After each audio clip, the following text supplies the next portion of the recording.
Kejadian pagi ini di tikungan ataupun tanjakan Laikombe, yang mana mobil tangki bermuatan biosolar menimpa sebuah mobil Avanza ataupun Xenia. Semua korban sudah dievakuasi ke rumah sakit. Belum diketahui jelas apakah ada korban yang meninggal atau hanya luka-luka berat.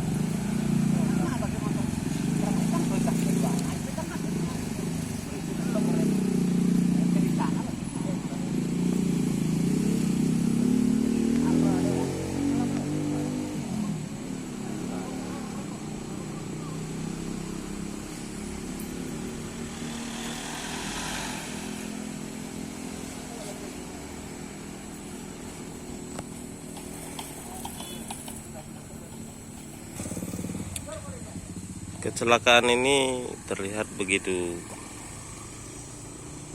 mengerikan. Melihat kondisi mobil yang tertimpa begitu parah.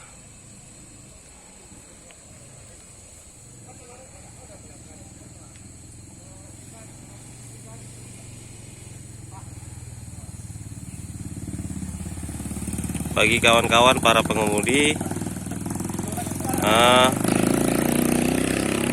yang melintasi di daerah ini untuk dapat berhati-hati karena tanjakan ini sangat rawan. Demikian, terima kasih.